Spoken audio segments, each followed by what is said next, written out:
Assalamualaikum warahmatullahi wabarakatuh. Waalaikumsalam warahmatullahi wabarakatuh. Bismillah, alhamdulillah membantu.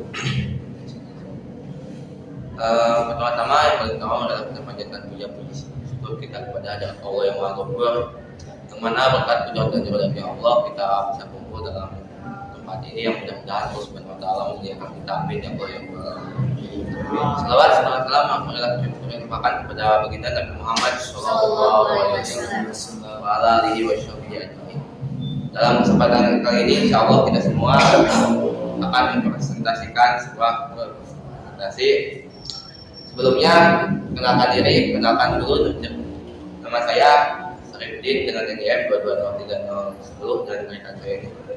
Perkenalkan, nama saya Mesyaura Cahya dengan NPM 220301. Perkenalkan, nama saya Nadia Diansyah dengan NPM 220306. Perkenalkan, nama saya Anugerah Dewa Nurullah dengan NPM 2203021.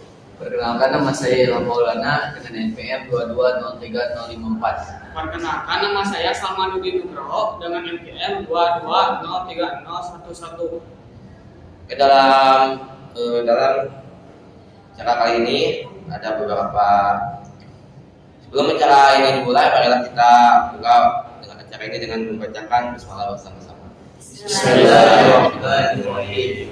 Lanjut ke acara kedua yaitu materi. Untuk pemateri ada pemateri 1 sampai 6. Untuk pemateri 1.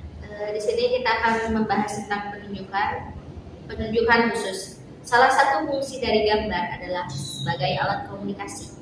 Oleh karena itu, gambar harus dapat dimengerti oleh seluruh pengguna gambar. Tetapi ada kalanya gambar tidak dapat digambar dengan 6 prinsip pandangan pada proyeksi. Untuk mengatasi benda dapat digambar dengan metode penunjukan khusus yang dapat diterapkan untuk menghindari penggunaan pandangan yang berlebihan. Metode ini dapat pula diterapkan untuk menyederhanakan gambar yang sudah dapat dimengerti tanpa menggambar benda secara utuh dengan hanya gambar satu pandang saja. Jenis pandangan.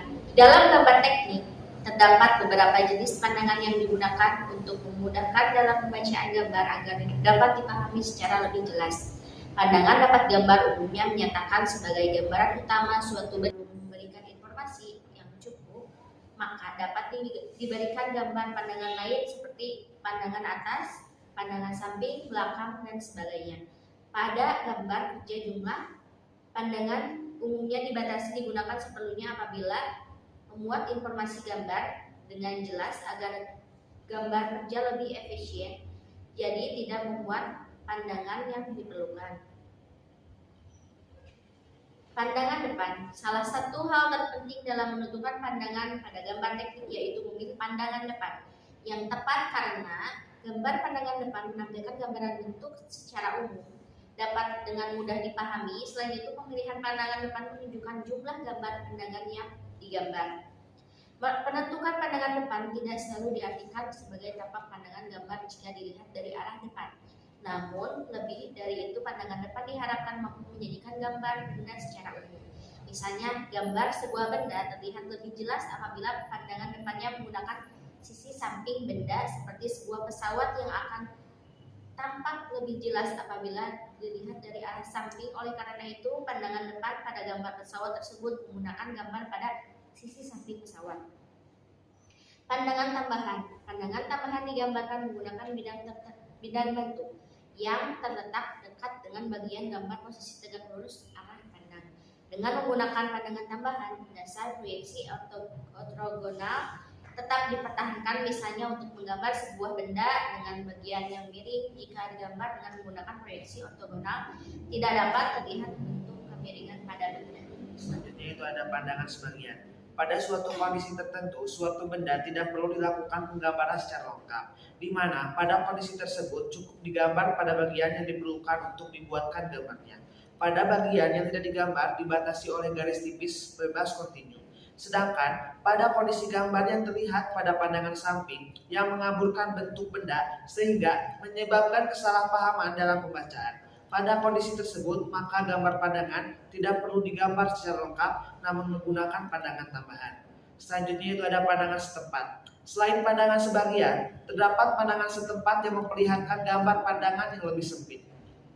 Misalnya, gambar pandangan setempat pada alur pasang, pandangan tersebut dibuat untuk melengkapi gambar pada proses di mana poros tersebut digambar dengan pandangan sebagian. Pandangan setempat dihubungkan dengan gambar utama dengan garis sumbu dan digambar dengan garis tebal. Misalnya, pada sebuah benda yang digambar dan pengempatan gambar pada kertas.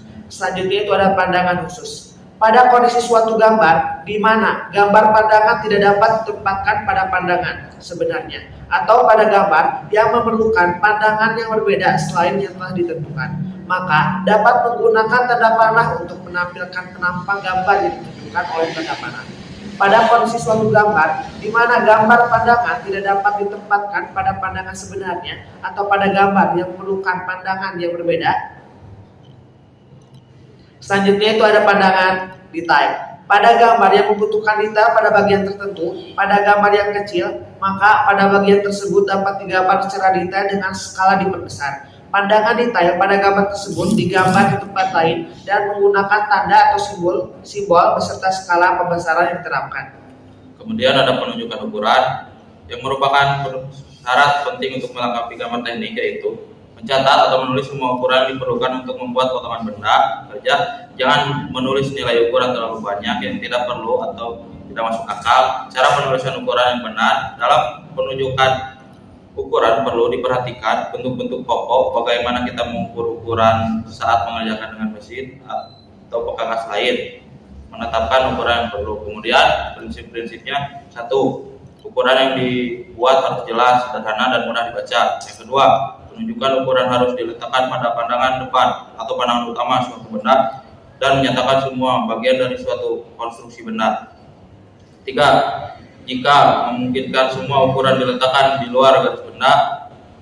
4. Functional dimension atau ukuran yang berfungsi, yaitu ukuran yang mempunyai fungsi untuk pertimbangan pemasangan atau assembly.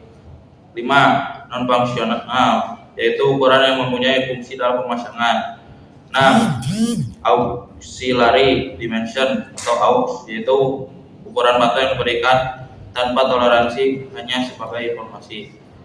Kemudian pada slide ke-12 ada gambar yang merupakan aturan dasar pemberian ukuran. Bentuk ukuran, proses definisi suatu ukuran, lokasi dalam dan komponen geometris pada gambar teknik atau gambar lainnya. Terdapat dua tipe bentuk ukuran yang dipergunakan. 1. Dimensi ukuran. Ukuran komponen dari geometris dari suatu bagian atau diameter silinder atau lebar sebuah lingkaran atau lubang. 2. Dimensi lokasi penempatan suatu komponen geometris yang mempunyai hubungan satu sama lainnya atau jarak antara bagian tepi dan pusat suatu lingkaran atau lubang. Kemudian pada slide 13 ada pembuatan penunjukan ukuran yang bisa dilihat pada gambar. Benda yang simetris digambar dengan garis sumbu yang sama. Kemudian susunan ukuran. 1. Ukuran paralel. Cara pemberian ukuran ini yang lebih dipentingkan adalah ukuran-ukuran untuk tiap elemen terhadap suatu garis referensi atau titik dasar. 2. Ukuran berantai. Cara pemberian ukuran ini dipakai bila jarak antara setiap elemen harus lebih diperhatikan. 3. Ukuran kombinasi.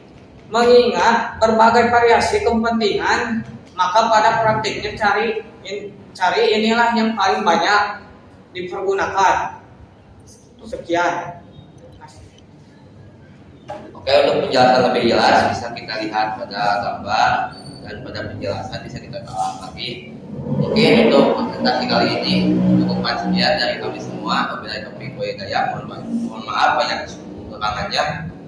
Assalamualaikum warahmatullahi wabarakatuh. Waalaikumsalam warahmatullahi wabarakatuh. Salam unity.